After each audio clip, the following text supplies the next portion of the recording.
Check, check, check, check, check. I'm kind of eating the microphone right now, but you got it? Good. Good. Perfect. Thank you.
Okay, everybody.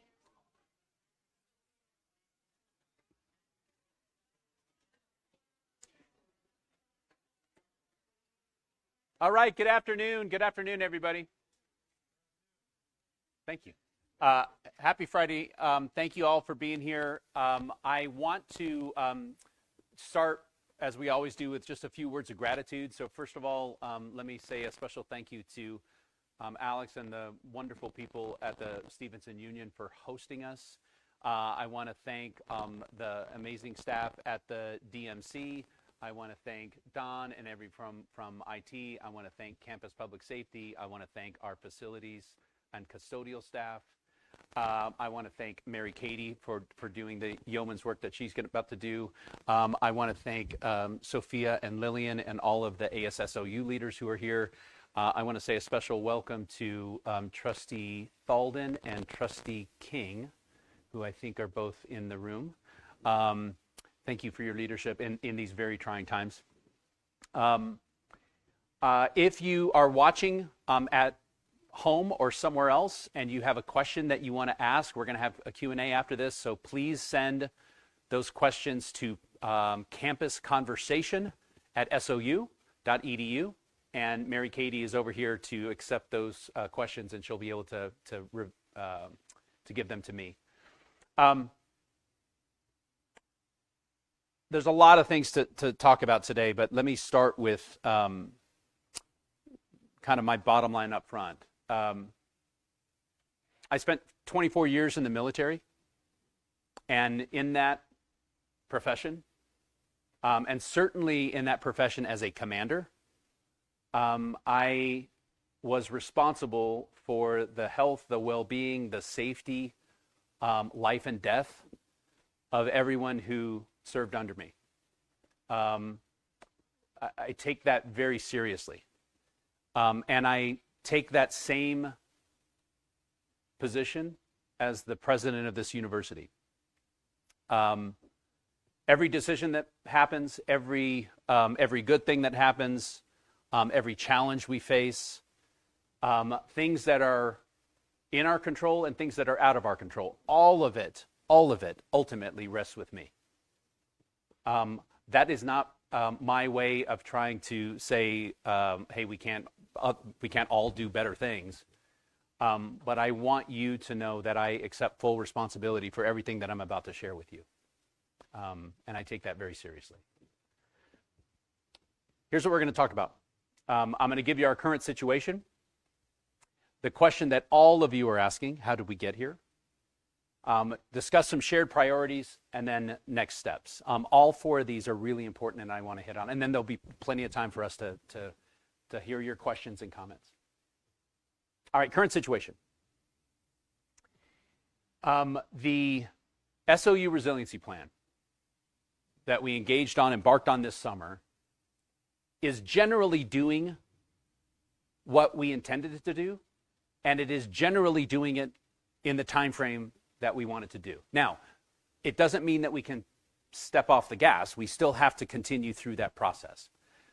And certainly on the labor side, it means we're starting to make those changes, and we're more or less on time with that. That plan extends out to 2028, and just a little bit of a tail in 2029, and that's to do teach outs and all the other things that we have to do. But the thing that's really, really pressing for us is that third bullet. And we're going to talk about what cash flow means, but we have a cash flow situation that becomes problematic for us this July, this summer. How did we get here? The first 6 things on this list are things you've heard me say in this room. They're things that we've talked about with the Board of Trustees at almost every meeting. So let's own those. The 7th one is the one that really brings us here right now, and why it's so critical. And that rests with the president. Fiscal structural imbalance, I don't think anyone questions this anymore. We have a real challenge in this state with costs and revenues and those things not linking up. We've had a 30% decline in student credit hours over 10 years. Even when you look at the national trends for enrollment, and even though there's a slight increase nationwide, it doesn't show the whole picture. The picture is not one of small growth. The picture is one of migration that happens from public regional universities to flagship universities. And that same thing is true here in Oregon. By the way, not to get too much on the soapbox, but when we think about the structure of a state, it is the product of what you've designed. And what we have designed in this state since the breakup of the Oregon university system in 2013 has been imperfect. I'm going to say it's just been flawed. And so the state needs to think about what that structure should look like moving forward. In those same 10 years, costs continue to rise. I think everyone's pretty clear on that too. What's causing it? I hope that in 4 years here, and I'm now speaking to AP SOU and SEIU, I hope that I have shown that I am a believer in unions. Unions are not the, if you're an unclassified staff member sitting in this room, unions are not the problem. Not the problem. There's nothing wrong about advocating for other employees. Nothing wrong about that. But let's also be clear, and I think the unions would also agree with this. When you look at labor and PEB and PERS and utilities and liabilities, and when you think about a healthy labor environment and one of the, if not the most expensive medical and pension programs in the country, and a desire to keep tuition affordable for students, you can have all of those things. But you can't have all of those things and be 46th in the country in state support. You can't have these two things at the same time. And what happens when you have those two things at the same time? There are two groups of people who pay the price for it. One of them we all know, and it's the people sitting at the table over there. It's students who are paying the price for that imbalance. And for 36 years in this state, we have just allowed tuition to go up to solve this imbalance and put more and more on the backs of students. But the second group, and I appreciate this that I got from Carson, the second group who has paid that price are the faculty and staff members that we've said goodbye to or are saying goodbye to now. That's the other group of people who have had to pay the price for that imbalance. Because we've allowed tuition to increase, and by the way, not just SOU, all across our state, it has created pressure from a marketability standpoint. When we have students who leave Oregon to go to neighboring states because the cost of their out-of-state is cheaper than the cost of our in-state, that should be a wake-up call for this state. So we are already at a place where we have market pressures and we really need to be thinking about tuition and the price points. Not just because of our love for students, but just from an intellectual understanding of the structure, right? Lack of awareness. All of those other things are true. And I think all of those other things are things that we sounded the alarm on. But when we talk about the budget structure of the institution, and we lay that against cash flow of the institution, the reason why cash flow hasn't been a priority for me is because of my lack of awareness. And so I want to own that in front of all of you. Let me explain what I'm talking about. Perfect storm. I'm going to talk about assumptions of regarding student payment here in a second. But let me just ask you a question. And I'm going to ask all of you watching remotely. Show of hands, how many people in this room have ever been late on a payment of any kind? Okay, look around the room. Okay. Hold that in mind as I go to this next slide. Number 2, perceived versus actual cash loss. And the fact that one-time funding, this is where one-time funding can create a problem. Hart said it right before this meeting today. This is a cloudiness issue that generally we understand, but cash flow is ultimately, in my mind, now an early warning system.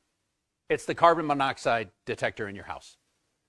And so we'll talk about the difference between, this is the, by the way, this is the stuff that makes our business faculty pull their hair out because of our own processes and what we've done, not just in my time here, but we've done for a long time and maybe forever. Number 3, personnel. These are, by the way, these are all things that I should have seen or done something different about.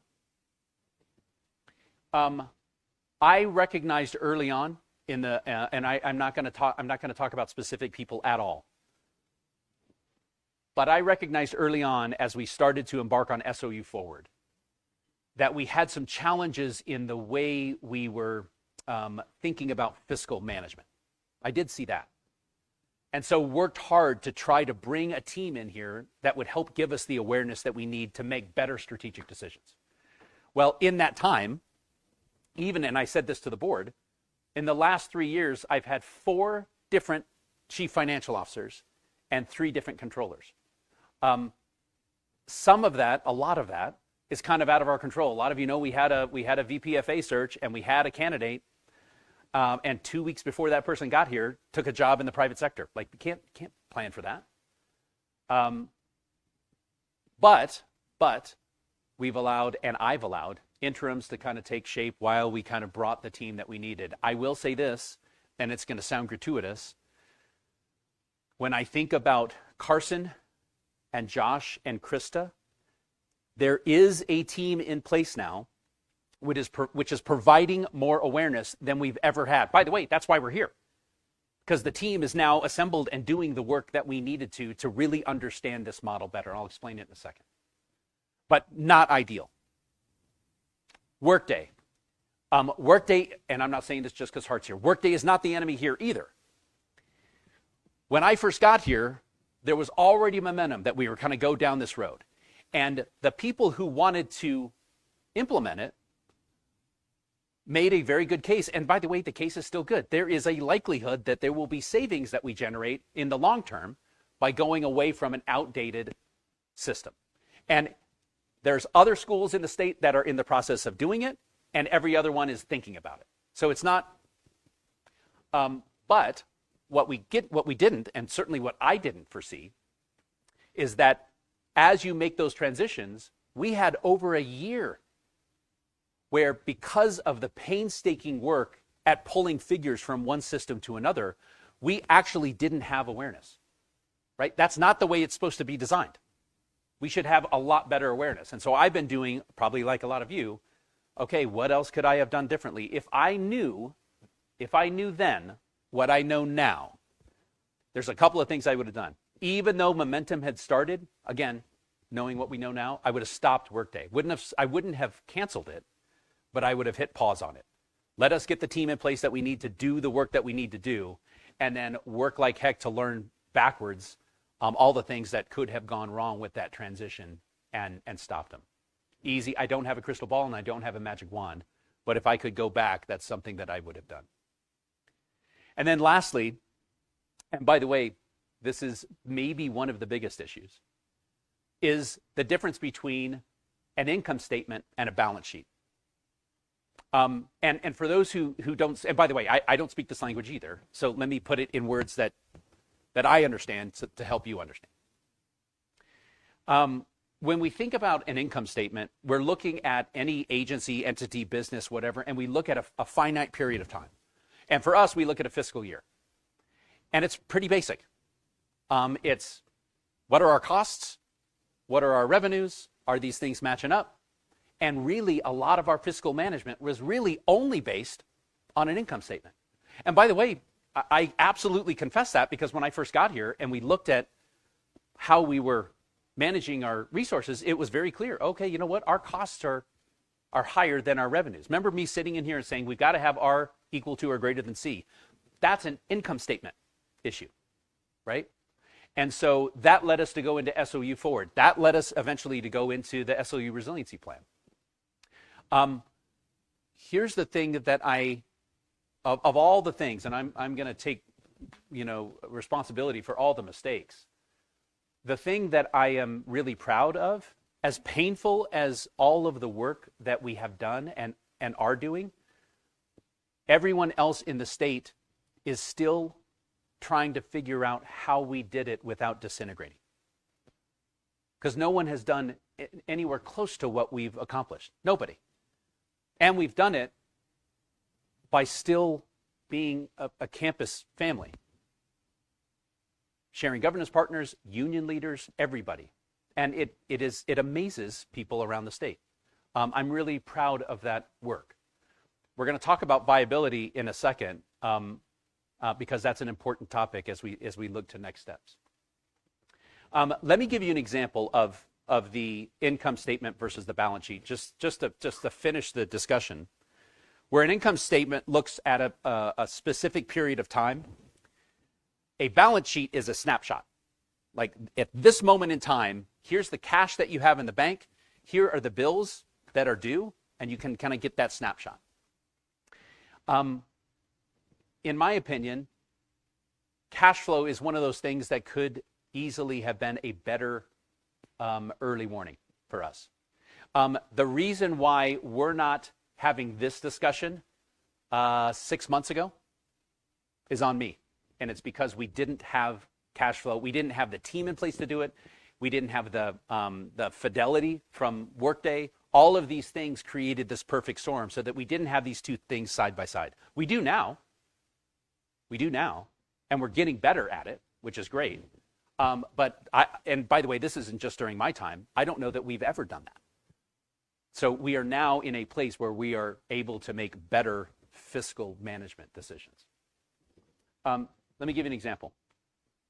These came from specific board meeting slides. In 2019-2020, fiscal year 20, so this is a couple years before I got here, our tuition minus remissions, reiterate discounts that we give to students, was $38,567,000. That is on our audited financial statement. So that is like an outside entity confirmed, yep, this is the figure. So that's actuals. And in 23-24, that tuition was $33 million. Right? So just a couple of years later, it shows this steady decline in student credit hours, right? I think everyone would agree with that. There's a difference there of $5 million, right? From 2020 to 2024, $5 million less in tuition revenue, and that's tuition revenue billed. Okay. Does billed mean cash flow? No. Remember I asked you how many have ever had a late payment? This is something we've been talking about with the Faculty Senate for about a year and a half. We really had to work on the outstanding debt, right? We had to look at significant balance holds. We had to start looking at these things because there was a real challenge in that percent on the right shows the percentage of uncollected revenue. And by the way, you all showed, right? We all showed that we're imperfect, right? Students are too. Things happen to students, right? Not every student here is going to pay every bill on time. And yet, because we are working with an income statement type of model, we've been using that as our idea of what revenue is, when that's completely, it's incomplete. And so in 2020, even though we billed $38,567,000, we actually only took in a little north of 34. Right? If you start looking at 9% of that out, it's 34 and change. That's what we show in cash, because that's the money that actually comes in. If you look at 23 and 24 and 33 million, I think what we actually got in cash was about 28 and change. You're starting to see the issue, right? Same time frame, Same slides from board meetings. In 2020, total expenditures $62 million. In 24, $68 million. So $6 million swing in costs. Look at these two slides now. Right? So we've billed less than $5 million, and our expenses are more than $6 million higher. Right? That's an $11 million swing, and that's not even counting for the difference between the income and the balance sheet. Right? Because clearly it's even more than that. That's the structural problem. And that's a structural problem in a lot clearer picture. I'm going to come back to my responsibility here in a minute. But let me take a pause, because I also want to talk about shared priorities.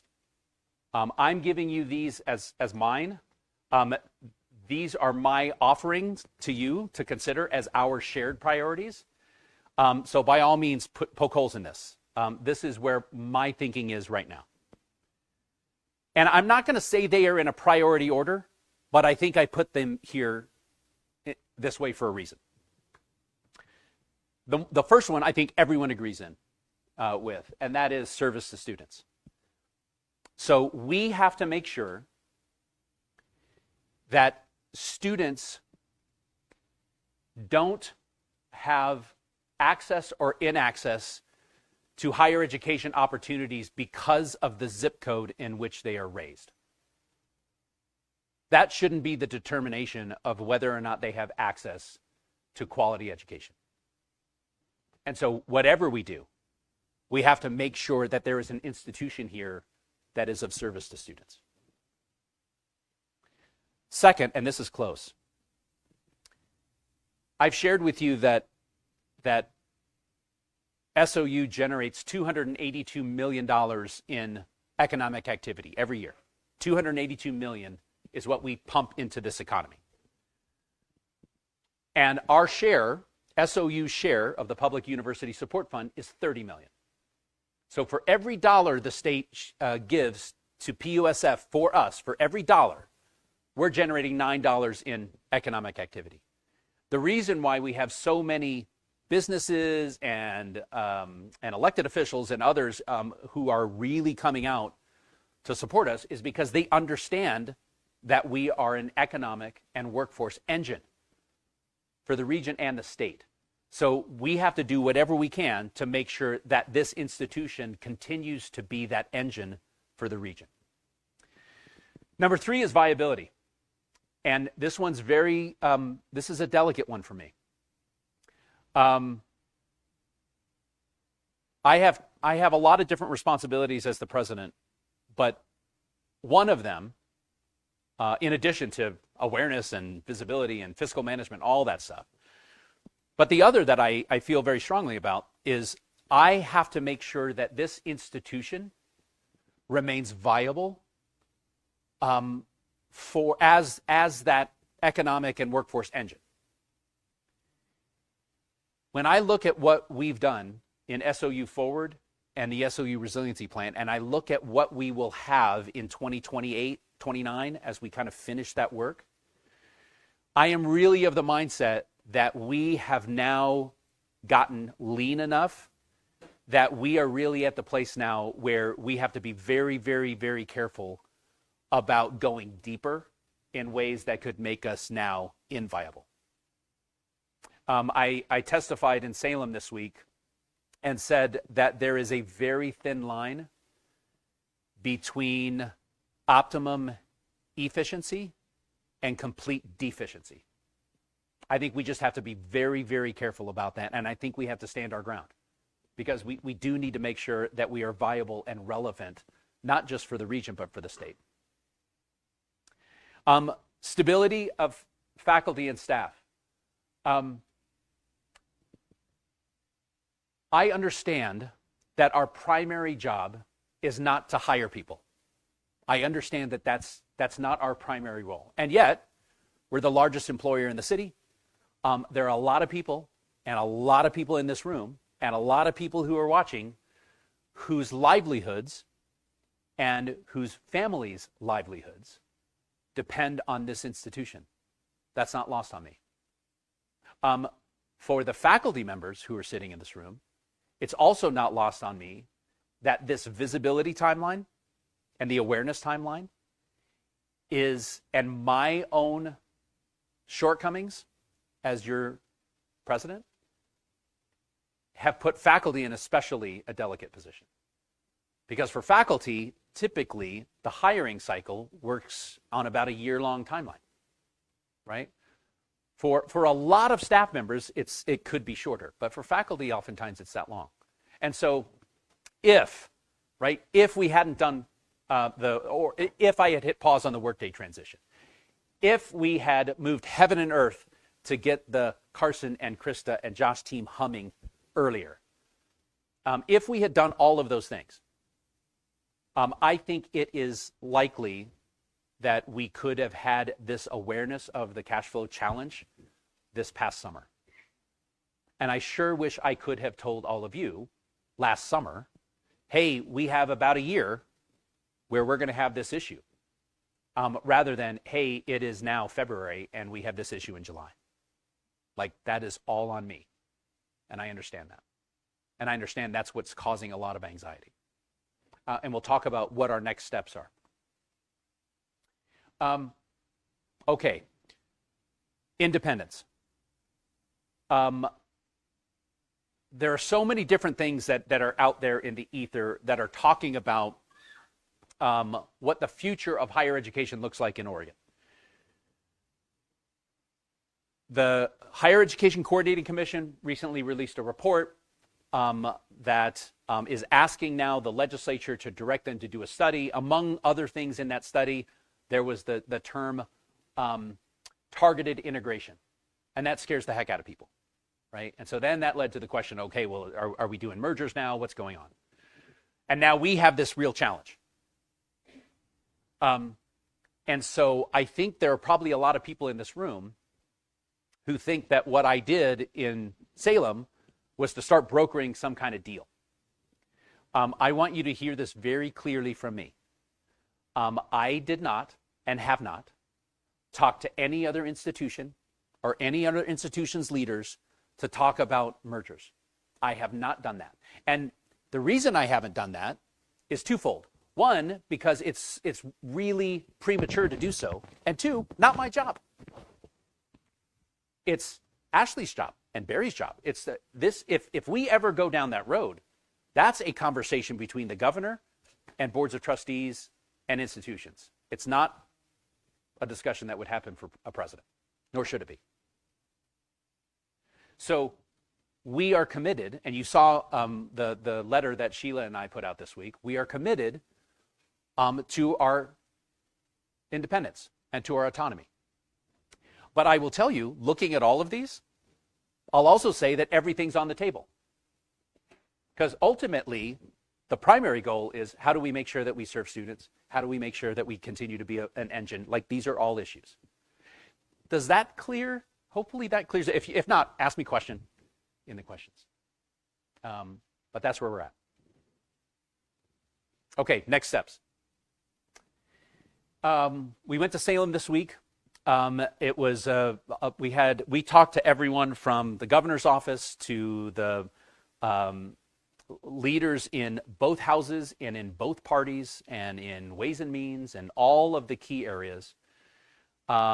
We also talked to the HEC. We also, like I said, the governor's office. We made that very, very a very vibrant trip. What we are asking for from the state is, and we have a meeting this afternoon to finalize it, but for a one-time payment, right now our estimate is $15 million. That basically covers us cash flow-wise through next year. So basically it would take us to summer of 2027. And I think that gives us time to really, as a state, have the question and start having the dialogue about what the future of higher education is going to look like in this state. So it's a bridge. Now, I also want to be very sober. A lot of people are asking, and a lot of our state leaders are asking, okay, Rick, so you want this bridge funding. What's it a bridge to? Because what I can't do right now is say, hey, you know what? It's a bridge to 2027, and by then all our problems are solved. Even with the great work that the board has done in like, hey, there is a possibility that we're going to generate some enrollment additions. That's good. That's good for us. But it gives us time to really have that analysis with our partners. I would like also in that for us to talk about our unified goals, right? And how those things interact with each other. And to continue to explore what the possibilities are for 2027. That should be our goal. And by the way, it gives us enough time as an institution to talk about what comes after that. I don't want to get everyone, I don't want to alleviate everyone's concerns. I will tell you that there are, the messages that we got, certainly on the second day there, I think there is a genuine understanding from our state and from state leaders the importance and the value of this institution. I do think there is a genuine understanding of that, and that's good. Now we've got to translate that into the assistance that we need. Okay, I'm gonna open it up for questions and comments, but let me finish with this. John F. Kennedy once said something like, success has 1,000 parents, but failure is an orphan. Not here. Not here. Any failures that we have that we've experienced are ones that I take responsibility for. And by the way, even for processes that were determined well before I got here. As the chief executive officer of an entity, you not only own the decisions you make, you own all the decisions that everyone made before you, because they led to the institution that was there when you showed up. So I don't begrudge any decision that any past leader has made here. And I think the decisions that they did make, they made with their hearts and their minds in the right place. And we can also say that there are processes that failed. And my lack of real awareness of, hey, we have to change this and it has to be right now, is on me. I'm happy that we are in a place where we have a lot more clarity on that. And yet I also understand that it is the position that we're in. There was a conversation the second day with a state office that looks at budgets. And when our team went to them, and I won't say anyone specific, but there was someone who said, you know what, we've been waiting for this conversation for 20 years. And we didn't know when we were going to have it. We didn't know who we were going to have it with, but we knew it was coming. That's a sign, right? That's a sign that there is an awareness in Salem that the structure is broken and that something needs to change. I do think that what we are facing, there are institutions in our state right behind us. And I think everyone knows that too. And so I think we are at a place as a state where there's going to be a reckoning about what this state wants from higher education in the future. And I'm glad that it is forcing that conversation. Finally, let me say this, not just because Trustees King and Thalden are here. I serve as the president. I serve at the pleasure of the board. But you know, and I know, that I also serve at the pleasure of our students, the faculty, and the staff. And so I absolutely will respect your decision about the leadership of the institution. I will, because ultimately I work for you. Okay, with that, let me hit pause, and I'm happy to answer any questions. Yes. Oh, we have a microphone. And then really, the microphone's not so much for people in here; it's for the people who are watching.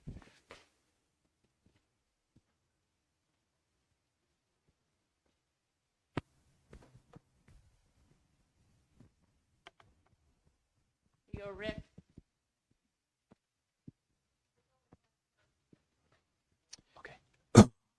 Yeah, Logan Patsky, SISQ News. So I have two questions. First off, just to clarify, after talking to some people in the know, it sounds like come July, we'll dip into our reserves and we'll break some sort of contract with the owners of the dorms. Is that accurate? Yeah. So the document that we're working on, we built in a kind of a trigger that sets off an alarm. That trigger is based on two pots of money. So this is, again, this is part of our increase in awareness, right? It's not just one thing to have money in your bank account. You also need to know, okay, what are the systems that we put in place? What are the triggers we put in place so that we know we need to pay closer attention to something? The two are funding that comes through our partnership with the public-private entity, that partnership that helped us to build Shasta McLaughlin, which I think was 2013. So there is money that services the debt service for that project.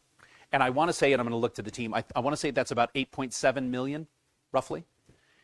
So even though that's in our bank account, we can't touch it, right? Without violating the covenants of and without making sure that whatever those covenants say, that's the amount that we have to hold. The other is we recently went through with some land sales, right? We sold some peripheral properties. The board very wisely said, okay, you know what? We have that money. You don't get to spend that until we approve you spending that, right? The only time they've done that so far is a decision that they just made that will help with some enrollment, some marketing, which I know everyone's been asking for a long time. So those two things together are kind of the set aside. And so if we have cash that starts to dwindle down where all that's left are those two things, that's where it triggers the alarm. And that's July of 27. So what Or happens? 26, sorry. Worst case scenario, if we don't get this 15 million, what happens if we touch that? So if we the land sale money, we'd have to have a special board meeting to authorize that. I don't want to speak for the board, even though I am a member of the board, I guess. But I wouldn't want to touch that money unless there was a clear answer to, okay, it's just bridging and we're going to be back, right? We have to be very careful because otherwise all it's doing is extending us. The money for the CHF, the Shasta McLaughlin housing, is we would then violate the covenant with that entity, which has a lot of other problems associated with it. So those are things that we need to be really mindful of. What would happen if we? Yeah, I'm not an expert in it, but I will say it's not good. I would imagine that it puts us into a position with that other partner where they now can claim that the bond, the covenant is broken, and other things that probably involve a lot of lawyers, and so we don't want to go down that road. Let me ask: is there any other thing you'd add to that? Bad. We can't touch it. Can't touch it. Thanks, Logan. Yes. So, worst case scenario, is there a possibility that the school closes? Is there a possibility that we will close? Yes. So I think there's always going to be that possibility. There are. I don't want to sugarcoat it for you. There are schools that are closing all the time, and they're all closing for the same reason. And this is where it's really delicate. What I'm receiving right now from state leaders is a real recognition of what a nightmare scenario that would be. Not, by the way, not just for our students and not just for the employees, but actually for the region and the state.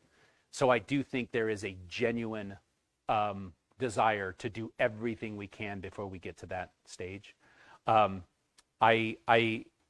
think every other option, and I mean every other option, would need to be on the table before we go down that path. So I'm hopeful on that. Thank you for the question.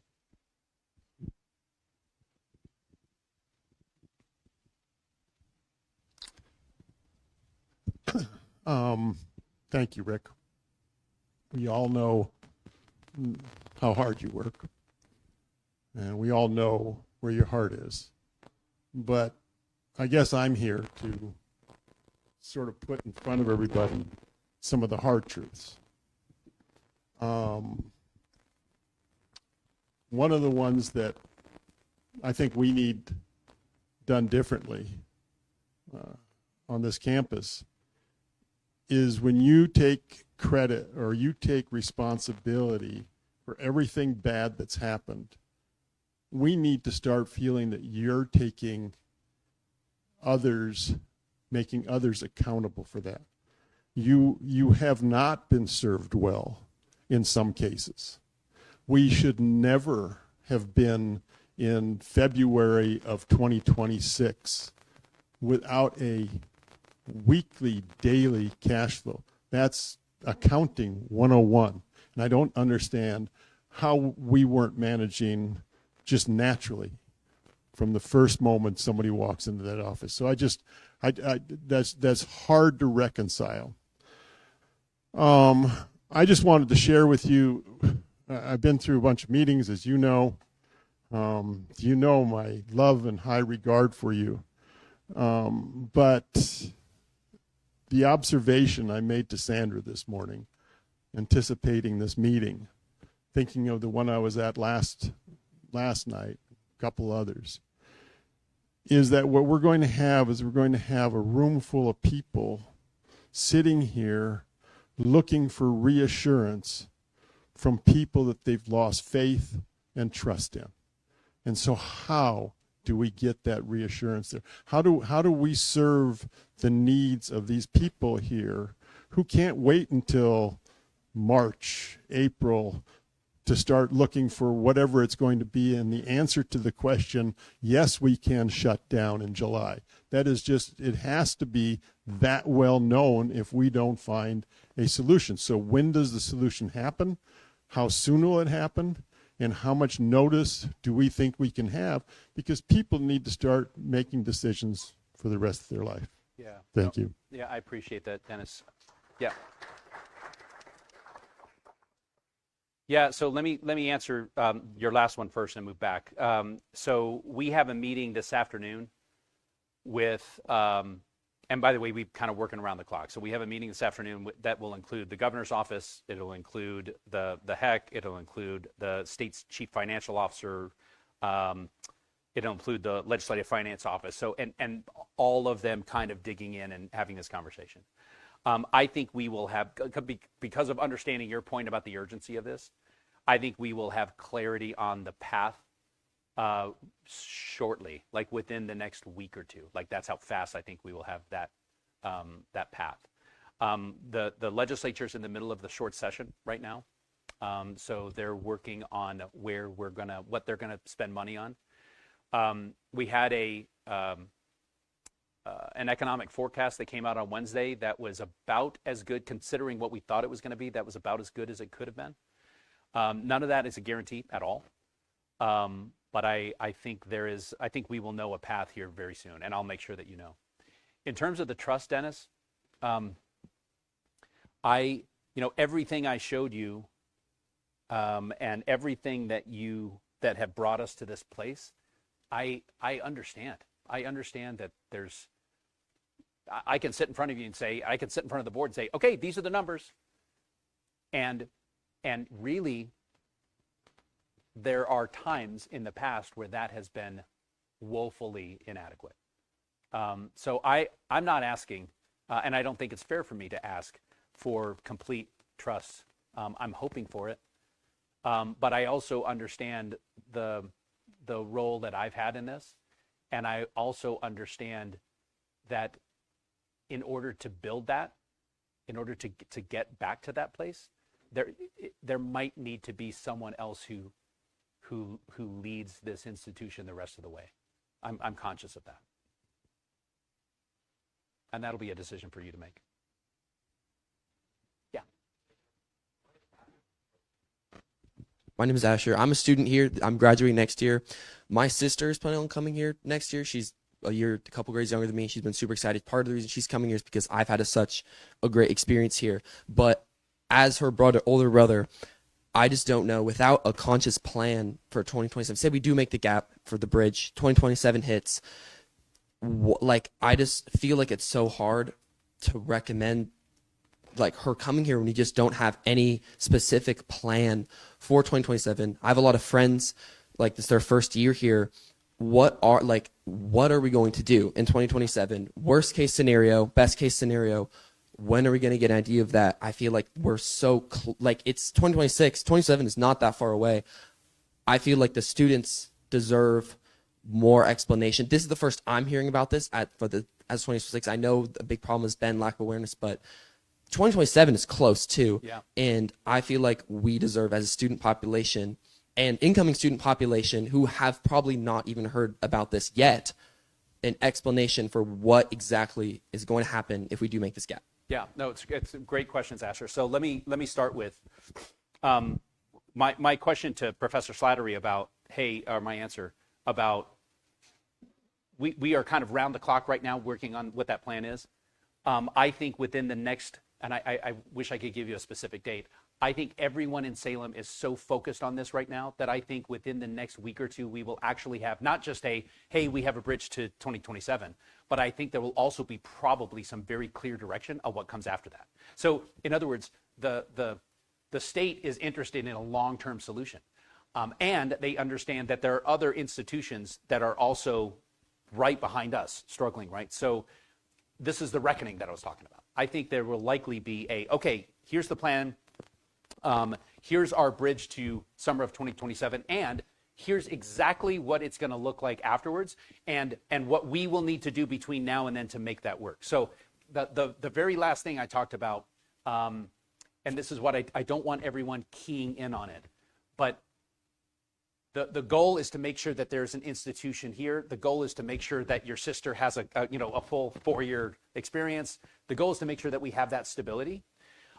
What that looks like what the institution looks like, I think that is a conversation that we can have about, that we can have between now and then, right?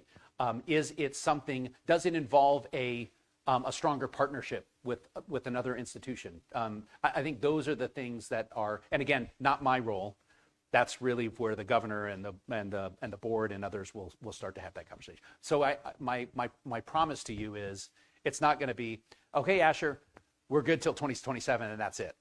I know that that's not a satisfying answer. So we'll make sure that there is something that what will follow that as part of the plan. Thank you. Yeah.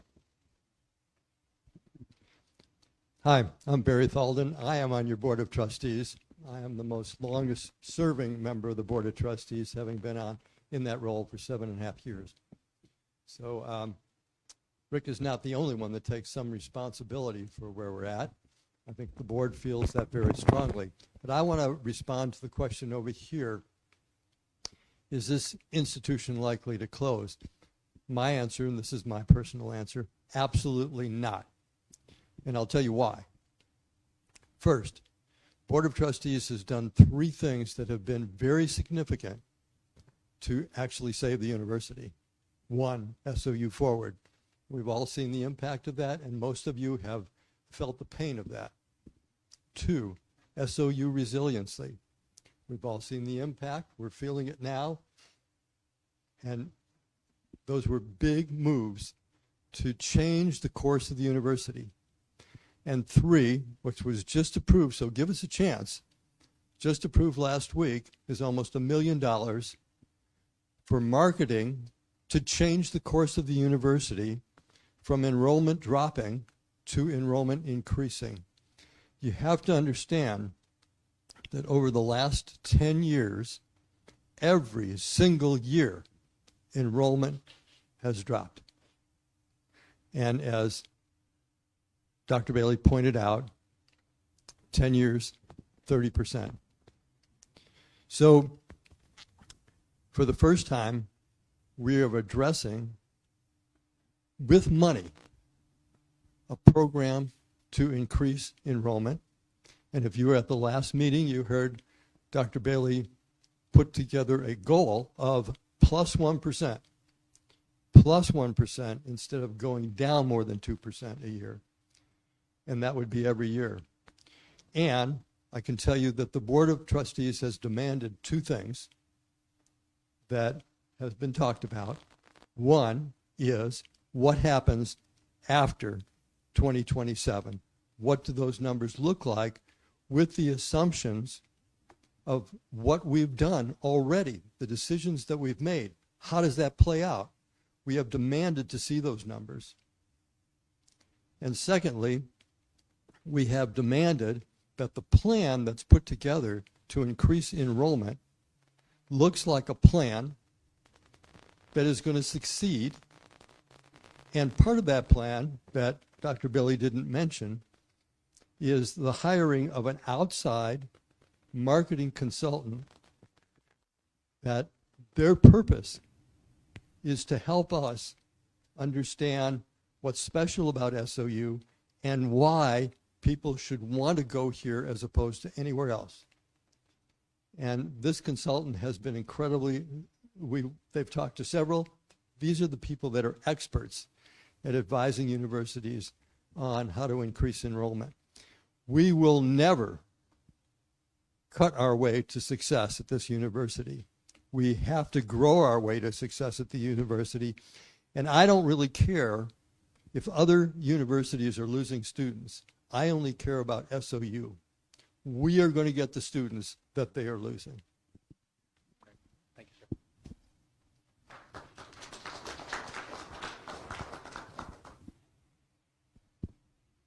Hello.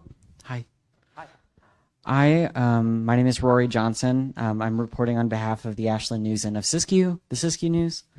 And I had some thoughts as a student, of course, and as a staff member of, a place on campus where we were hiring student staff. And so I've spoken with a lot of students. I've spoken with a lot of students who are not even necessarily, have options outside of here. But I will speak for myself, maybe personally, maybe emotionally, that I came from a small town in Texas. It was not very accepting as a transgender person, right? And this was one of the few campuses that I had heard glowing reviews about for acceptance and for pride and for, we have so many great events here, so many great communities here that are affected by the possibility of the university's financial future being impacted. And so many students I know now are in one of a few camps. They are either completely unaware of what's going on and they really would like to be aware. And so I really am curious how we will have transparency in the future that is super solid, how we can get that out to students. Of course, as somebody who's interested in journalism, I would love to know how we can work together on that. And then I also am curious, I see that we have student advocacy positions being pushed under the email that we recently received. I believe that was on February 5th. Just as a form to fill out for students to fill and ask, are we willing to call our representatives? Are we willing to email them and discuss with the school what we can do? So I'm curious on, those two things. How do we get this out to students as quickly and as efficiently as possible in the future? And how do we encourage students, or students who are already very encouraged, very willing, to go out to speak about what's happening at SOU to their representatives? Like, is this the best option to be a student advocate? How do we do that, basically? Yeah. So thanks, Rory, and thank you. And by the way, thank you for coming from Texas. Yeah.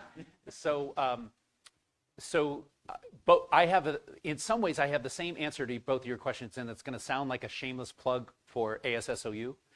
So our students' government is, and actually Sophia, the president, and I had a conversation about this last night. They are planning to hold a student town hall that is going to be on February 17th from 12:30 to 2:30, probably in here. And that'll be open to all students. So I hope, I know they will get the word out. And so we will really focus on the student experience there. And by the way, Rory, I think that I will, because it was another question, I think we will have a lot more clarity too from our state leaders about what they see, not just, this is the answer to Asher's question, not just for what we're doing between now and 2027, but what we're likely to do after that.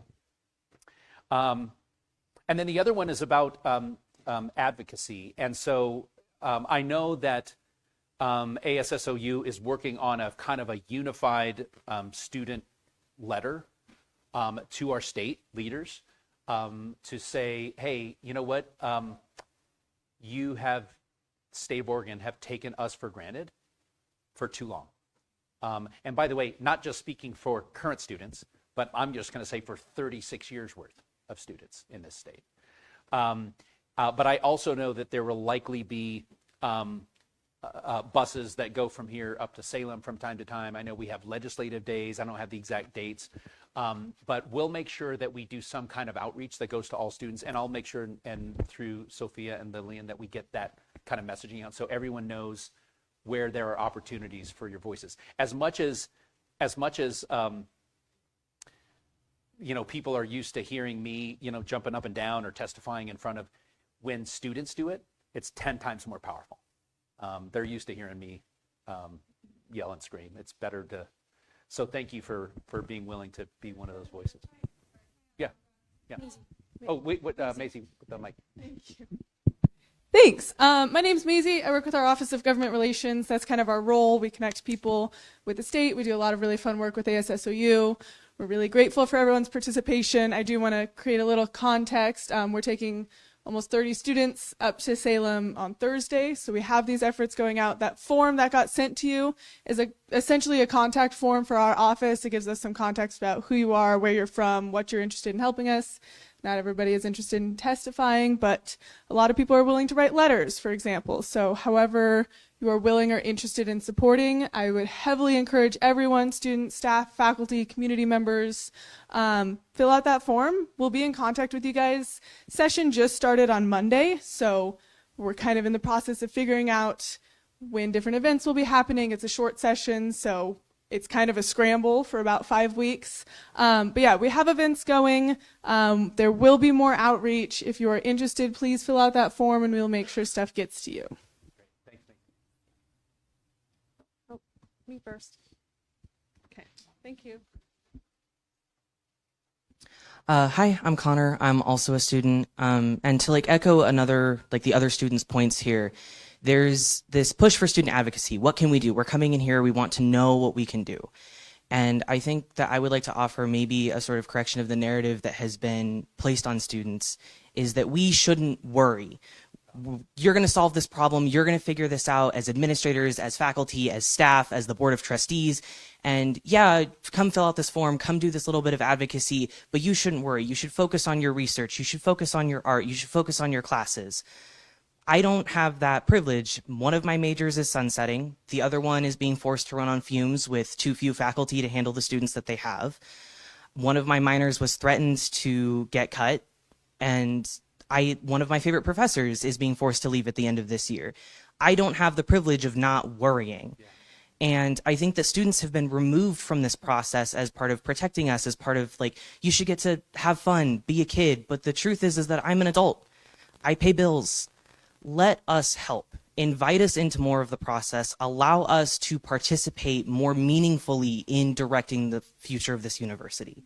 Because it feels very patronizing to sort of be told not to worry. And I understand that it comes from a good place, but I'm somebody who does worry, and I want to put that worry to good use, to good impact.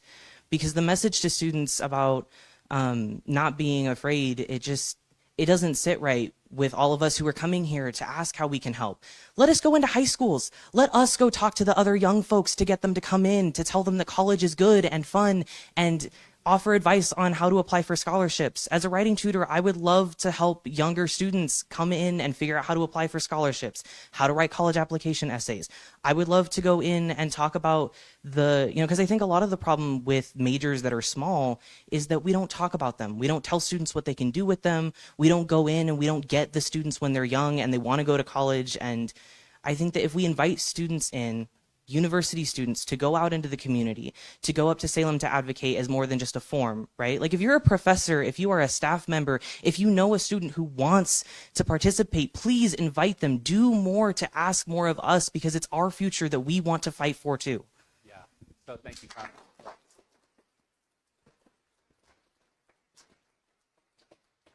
Yeah, Connor, thank you for that. And I will let me confess that I think that message that went out, I think that was actually my line. Like I was like, hey, have students focus on your, what the last thing I think they need with all of this tension is you have so many other things to worry about. We shouldn't have to worry about this.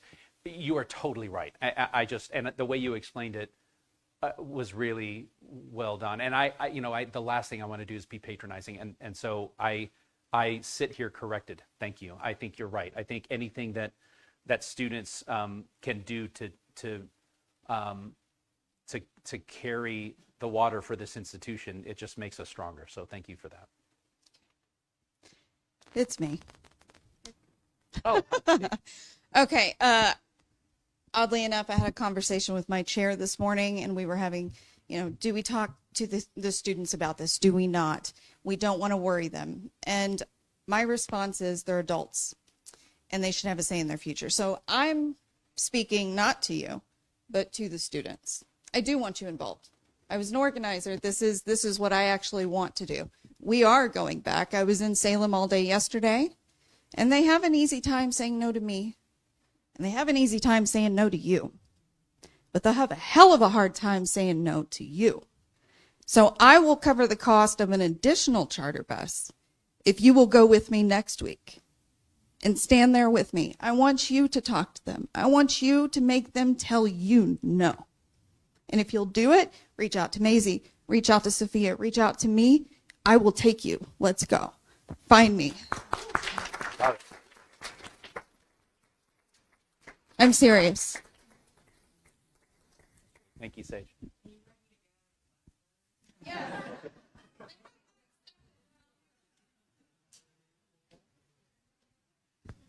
Yes. Hi. Hi, I'm Sam O'Sullivan. I'm a sophomore here. I'm a digital cinema major. I'm also a McNair Scholar. I'm a Bridge mentor. This is Dr. Daniel Hammer in charge of that program. And I'm also a TRIO student. The reason I say all of that is, let's say we do get the 15 million or not. There's already been cuts put in. What are we looking at in terms of what's going to get cut? Because as someone under all those demographics, as a first-gen student, as someone who's low income, a financial independent, and a queer student, these are important programs.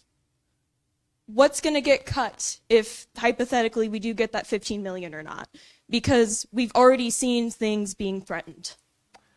Yeah, I appreciate the question. So, when I said one of our goals here was viability, it's exactly that. It's something that Trustee Thalden keeps saying. We can't cut our way to success, and we can't cut our way to irrelevance. I think we are there. So the I don't want to make blanket promises. The funding that would bridge us to 2027 allows us, we would still go through the resiliency plan and finish that plan, but it doesn't now put all these other things on the table, right? So it is basically us doing what we're doing now and having the conversation of what it looks like post 27. I don't think, I think we are about as lean of an organization. And by the way, I don't want to speak I don't want to. I want to be very careful not to sound insensitive about everything that we've already lost, right, or in the process of losing. I said in my testimony this week that what to a state or to a state budget might look like a number. To us, it is someone who we love and care about, and who has done really, really good work here, and it's still a victim of the structural challenge that we face. So I'm very sensitive to that. I think we're at a place now where putting a lot more whole-scale cuts on the table threatens the viability of the institution. And I think the state needs to know that, so that it's not an expectation that we're just going to cut another 25% of our workforce. Because then what are we doing? I think at that point we stop being the engine for the region, and then we've really lost sight of why the institution is here in the first place. That's a delicate thing to say, right? Because there's a lot at risk here for this institution. But I also think we owe it to ourselves to say this is the minimum viable institution that we need in order to serve the state, and then just fight like heck for it. So thank you for that. Yes. I lost it. Oh, there it is. I have a couple of questions online, and I'll just stick to a theme around accountability. If you can speak to what steps we're taking to ensure budgets are properly managed and adhered to. Second, and how you get the information that you need as the president to be able to steward as best as possible around accountability. Yeah, so thank you for those questions. So the first one, I shared with you that we have income statements and balance sheets. The key to our success moving forward is to make sure that we are putting triggers on those items. So it actually gets to a question we had back here about, I think it was Logan's question about, hey, we've got money that is sitting in that the board has to authorize to use, and we have this other money that we can't touch because it's actually tied to the housing covenant. I think the similar thing can happen for, I keep wanting to look at Mary Katie, but I should be looking here because whoever you are, you gave the question from there. I think the same thing could be true for individual budgets, right? So when we think about accountability for budgets, imagine that you have a limit on your credit card. I think we could do the same thing in terms of our budgets here. If you hit 80% of your threshold, or if we're in the middle of the fiscal year and it's only the third month and you've blown half of your, there should be a trigger. There should be a warning, and that is not just a warning to you, but it's a warning to the institution that, hey, you're running hot. Like, explain that, and are you only spending 3 months worth and now you're going to coast the rest of the year? This is especially true for athletics teams, right, who have a very, very specific season, right? So their funding is a little bit different, and their spending is a little bit different. I think it's building those triggers, and to the accountability question, even to turn off P cards at some point where we're speeding. I don't. This is going to sound naive or overly loving. I don't think that we have hundreds of people who are just spending like it's their last day here. I really think that for the most part, we are a team of people who are really careful and thoughtful about how they spend. And it doesn't mean that we shouldn't be building in mechanisms and processes that help to kind of tighten that down. And that's something I think we have to do. The second question has to do with information that I get and my ability to make better decisions. The self-reflection that I've gone into is, and especially because of this, is I did an interview for the Chronicle for Higher Education this morning, and it was a follow-up to a conversation that I had with them a couple of weeks ago, and they were looking at presidents who tend to find themselves at schools that have really hard challenges. And so somehow my name ended up on their radar. And because in northern New Mexico, where I was before this, we had a lot of really serious challenges. And so the reporter said, well, hey, you were in the military for 24 years and all of a sudden you became a college president.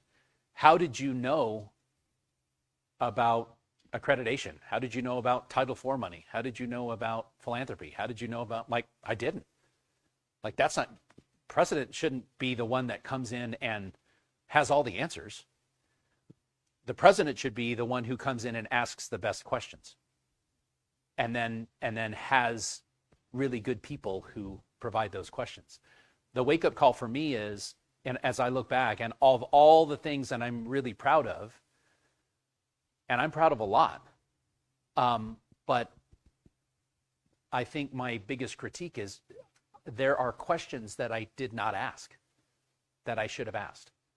And it's really a lot of it because of my lack of awareness of it. That is not the failure of the people around me. That is a failure of me to make sure that I am pressing the right buttons and pressing people to make sure that we have the best information that we can. And now we're in a place where we're getting that. And that's the irony of this, is that now we're in a place where we're getting that kind of fidelity, but it's revealing this huge problem. I really hope that you don't leave this room and try to find a boogeyman for this challenge. We'll accept responsibility for all of it. Clearly, I'm going to accept responsibility for it. But let's work at fixing the processes too. I think that's our goal moving forward. Hey, Rick. Hey, Chris. I'm Chris Lucas. I'm a professor in the Communication, Media, and Cinema program. I have two questions that are related in my mind, at least. First, I appreciate all the effort you're putting in and the trips to Salem, and we're hearing a lot about those stories. You've also really emphasized that this is a regionally responsive institution, economic engine, and education engine, I would say as well. But I haven't heard much about sort of what regionally is happening. So I'm hoping that in some ways the region is stepping up, like we have maybe regional partners we might talk about.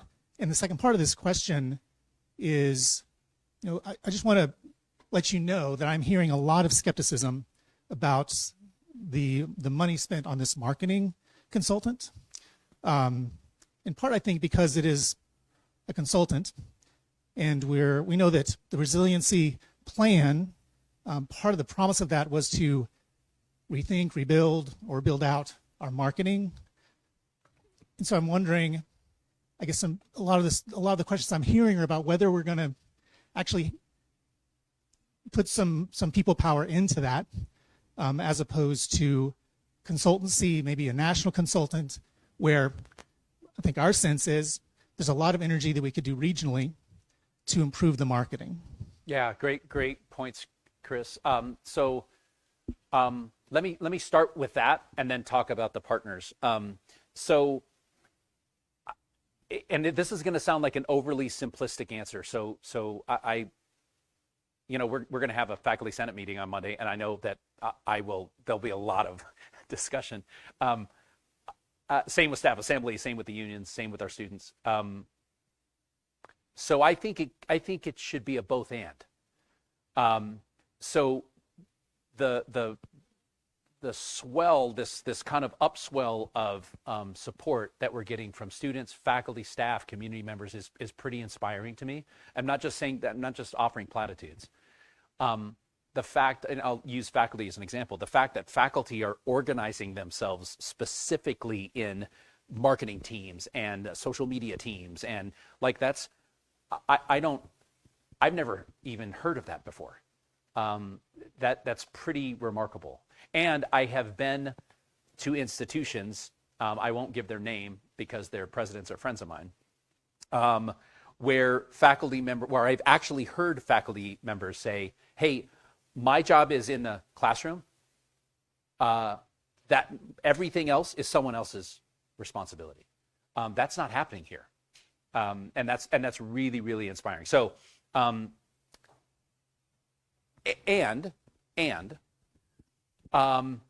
there's always the possibility to reach markets that we haven't reached before.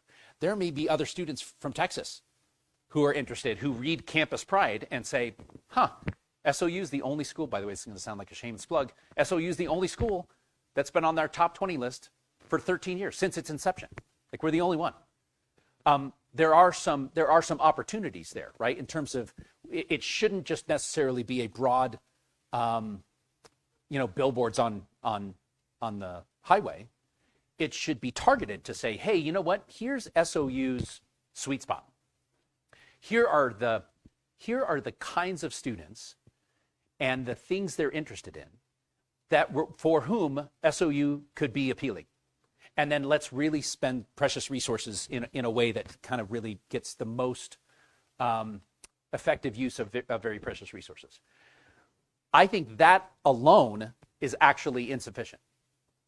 So the Raider influencer cards, right? By the way, not to put anyone on the spot, show of hands, how many people have your own Raider influencer card now? Okay, if you don't, please talk to Zach and the team and everyone else to go get those. And by the way, I'm talking about students, everyone. The point about, I think it was Connor, about going into high schools and letting students know what a gem we have. Those influencer cards have a QR code on the back with your own individual promo code, and it waives the application fee for students. We should be flooding the market with that kind of stuff. Ultimately, this is going to sound like I'm catering to you as a professor, but for a lot of prospective students. So Dee and I recently had a lunch with some incoming student athletes. And, here I am. So Dee and I are at the table, and we have all of these student athletes. Some were coming from junior colleges, some were coming from high school. And I remember they were like, "Oh, hey, you're the president. That's great." And then when Dee said, "Oh, I've taught in the business," it was like I wasn't even in the room anymore, right? All they wanted to do was to talk to Dee about, okay, let's talk about what classes are like. And there's a special bond that prospective students, if a faculty member takes the time to kind of demystify, especially for students like me, the first gen type students, that's really powerful. That goes a long way. So I think I should be doing both. Sorry for the long answer to your question. The other piece is local leaders. And what are they doing? The same thing that's happening with our own students, faculty, and staff, this upswell, it's happening in our region too. So the Ashland City Council just this week voted to adopt a letter that will go to Salem. And as soon as they started to draft this letter, the county commissioners now are going to sign on to this. And So Ready, I think, is likely going to sign on to it. Chambers of Commerce are going to start signing on to it. Local businesses will probably start to do the same thing. So I think there is this movement that's being generated for people to express their support, which is wonderful. And I would ask all of you, if there are community stakeholders who can join in that chorus to remind the state of the importance of this institution, we would very much welcome that. So, sorry for the long answer. Hi, Teresa. Teresa, Education. I understand the cash flow potentially is going to be a problem come July. I understand that you went to Salem and asked, and I don't know why anybody wouldn't give you money, but let's just say in this economic and political climate, they don't. What is plan B, C, or D related to cash flow, right? So is there a backup plan if tomorrow or this afternoon they say, sorry, we really want to, we don't have it? Yeah, it's a good question. I will tell you that this is going to be an unsatisfying answer. We are going to do everything we can before, because the board asked this question too. Everything we can before the nightmare scenario, before the question about existential. Like we're not going to let that happen. So whatever we have to do. And I challenged our team. What is everything you could put on the table? How do we work with the city on the old Cascade property? How do we work with Ashland and Walker? How do we think about every other thing that we have as an asset that we could leverage, right? So I think all of those things, because at that point we're going for broke, right? Really, it's really everything out there that we can do. My pledge is that we won't leave any of those stones unturned. There is another. The Ashland School District did this. The Oregon Shakespeare Festival did this. So they actually use bridge funding, like lines of credit to try and do that. I'm a little bit skittish about that because I think it would come back to the question of what is Asher's question of what does post 2027 look like. I think we would need to have that answer in order for us to be to really go down that road. But and by the way, I know these things are probably rolling in your head, a lot of you. We're going to have, like I said, a lot more clarity from the state here in the next week or two, and I suspect that. And again, I don't want to alleviate the anxiety. I think there is a genuine recognition of the value of the institution, and I do think that there is going to be something that helps us through this.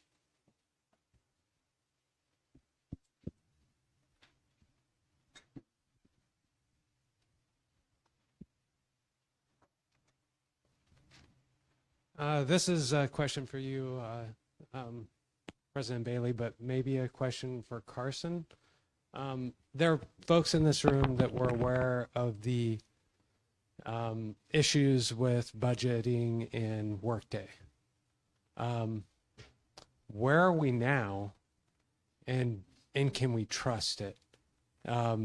Because there were, anybody that was probably a department head or anybody having to do with money knew that, at least I think up until middle of last year, even fall of last year, you couldn't get an accurate idea of what your department budget is. Where are we now? And then the second thing I just wanted to say in relation to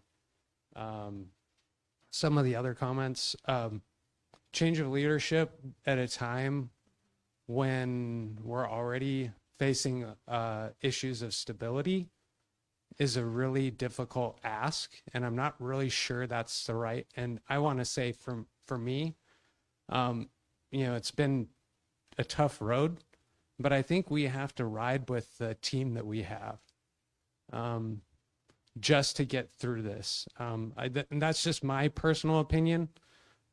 It's not been perfect, but I've really appreciated your candidness, your leadership, your ability to communicate. And you know what? This is the team that we have, and we're just going to have to, that's me. This is the team that we ride with. And so.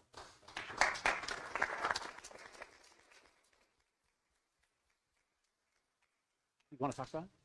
So maybe I'll start and then ask Dr. Howell to jump in, and thank you for the comment, Stephen. That, to me, that was one of those elements of the perfect storm, right? And it wasn't just me. There were so many people who manage budgets who had absolutely no awareness because of the time it took to pull that stuff over. I think there's a lot more clarity now, and you're right. It's clarity that's just kind of come into relief relatively recently, which is why I mentioned if we had known everything, could we have had that kind of awareness this past summer? So at the point at which we declared exigency, that would have gone hand in hand with that. Yes, Stephen, that's a great question. We are much improved from where we have been. And in fact, I think we started in December to have budget trainings because we're able to pull some of that information out of Workday that may not have been available before. And so things are continuing to improve and we're continuing to learn. We've had some people working in the finance office who have helped us correct a lot of the issues and clean up a lot of things so that we have much more fidelity than we ever have had in Workday. It's not 100%, it's not complete. We're still continuing to look at fund balances and auxiliaries and some of those DesOps and some of those budgets to make sure that we can get those working the way that they should. But as far as it comes to the general fund, to the E&G dollars, we are much more, we have much more insight into that than we ever have. And we've been conducting trainings. I've been working with Josh on kind of what the future of those trainings looks like and how we might be able to share with the rest of campus and anybody who's interested, just kind of going through the budget, helping everybody understand aspects of the budget. So it's not just here's the number and balance to that, but what do we mean when we look at the budget? When you go to the board of trustees meetings and you see those numbers up on the screen, what is included in each one of those? And so we are getting much more fidelity around those budgets and information out to people.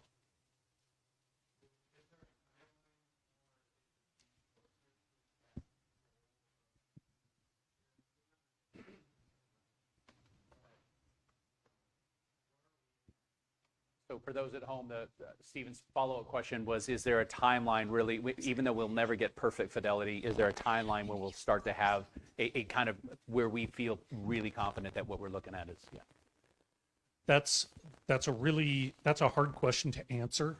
One of the things is we've been working with our implementation partner, and one of the things that they've said is that, hey, when you go live on Workday, not only the finance piece and the HR piece, but when you go on to student, Workday is rolling out new updates all the time and new functionality. And so what's the governance of Workday? And how do you manage to the changes that we know are going to be coming? And so to say this is when we expect to be fully experienced and have a complete understanding of it, it's hard because they're going to be continuing to change. And so it's a process that we're all going through of how do we grow our knowledge base within the system, and how do we set it up so that we can be responsive to those changes, but making sure that we're sharing that information and that training with all of campus. So it's hard to give you a date of this is when we expect to be there. It's a continuing process that we are definitely working on and are putting a lot of energy towards that. So do we have one more? I don't know how much. So how long do you all want to? I know it's 2:00 right now, so I'm happy to stay a little longer if we want to. Okay. Hi, I'm Alma Rosa Alvarez. I'm in the English program. And I have one comment and then one question. I wanna be able to leave this meeting being able to balance what our colleague Sage suggested about treating students, and Connor, what Connor said, treating students as adults. But there's some messaging on campus that is like, there are flyers out there that are being posted that are like, leave this school, So I feel like as a faculty member, I would like to have some messaging that we can give to our students that is real and balanced and inviting, but like also, I'm concerned. I heard from one of my colleagues that there are students that are leaving this term, after this term, to go to another school. So that, and then I also, this is a me statement. I feel like it's like we should really consider some, like look at integration, whatever that looks like. There are various forms of that as a serious consideration, because from my perspective, having been here so many years, I feel like every single time that we go through a fiscal situation, every single time it's been worse. And so to me, it feels like an indicator. I'm not a numbers person. I can tell you where a comma goes. But to me, the situation is like, maybe we're at a point where we can't have autonomy. It's a great idea, but maybe it's time to actually see, maybe our survival is somewhere else. You know, if we're truly going to survive, maybe it's not in an autonomous way. Thank you. Yeah, so thanks, Almarosa. So let me, in a way, my response to both of your comments is the same. So if there's one thing I would love for you to take away, it's that those shared priorities. And you saw that autonomy is number 5 on that list, right? I don't want people thinking, and I certainly don't want the board thinking, that I'm walking out here trying to broker a merger, because it's not my job to do that. I think we have to do both things at the same time. Your message to students, what I would love your message to students to be, is you're worth fighting for. So we are going to do whatever we can to make sure that the institution, that there is an institution here to serve them and everyone who comes after them. What that looks like and how that takes shape and what post-2027 looks like, those are all things that I think are worth a conversation with the state. If the state of Oregon, this is me wishful thinking, if the state of Oregon got anywhere close to the national average of state support for universities, we wouldn't have this conversation at all. So it's a structural problem. And by the way, you're not the first campus family member to make exactly the argument that you made. I think, you know, I read about the retrenchments, and then I was here for SOU Forward and the resiliency plan, obviously, and you're right. They're getting harder and they're cutting deeper. And that's a problem. When I first got here, I can't tell you how many people gave me so much grief because we weren't teaching the 3 Gs anymore. Remember that? The whole, was geography, geology, German. And yeah, so clearly you all remember. You know, and it's getting more difficult. So, and I think that for what it's worth, I think the state recognizes that it designed it this way. And now it's having this, now it's this reckoning, right? What are we going to do about it? Those shared principles, I think, will help guide us.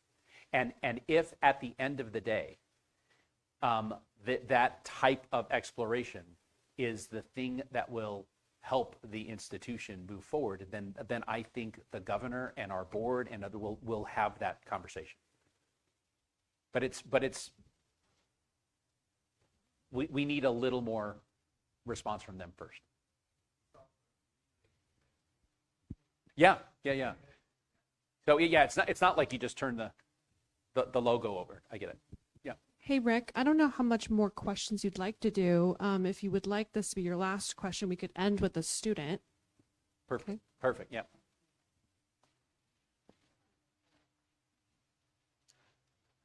Hello, Dr. Bailey. Hey, Demetrius. Great to see you. I'd like to address the room. Hi, everyone. My name is Demetrius Davis Boucher. I am a senior this year. I'm a business major, digital cinema minor. I'm also a commissioner on the Higher Education Coordination Commission. And so I would like to share with you a little bit about what we recently recommended to the legislature. Specifically, I have it pulled up on my phone here. Recommendation 3 that we sent to them was to propose the creation of a separate salary pool, specifically for labor costs. And so to kind of address on how we're trying to address retaining the labor costs and retaining the programs that we have. That's one effort that we sent to them. We're hoping for them to take on to that. And to segue, Dr. Bailey, I want to thank you for mentioning the national average funding issue. And so I've already reached out to the other student commissioner of Lane Community College, Commissioner Lawson, about building a student-wide, kind of like a statewide petition for those who aren't able to travel to Salem, like, you know, schedule-wise or anything, building a petition that I'll market through as much as I can, basically, to have our voices heard for emergency funding, if push comes to shove, for emergency funding, and to advocate for getting us up to that 50% national average funding from the state and just demand it, essentially. But yes, thank you. Awesome. Thanks, Demetrius. Yep.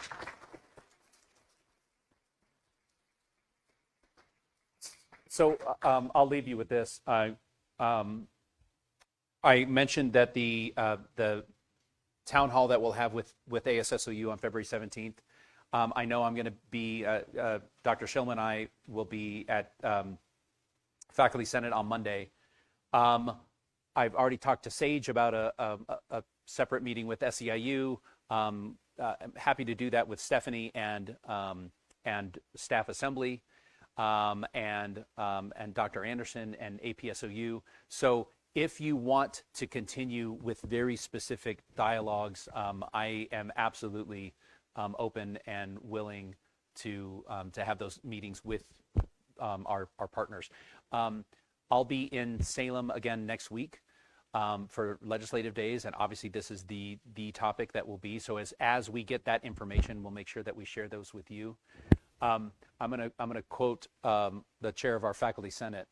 I'm gonna butcher it, but he says something like, "The challenges persist, but so do we."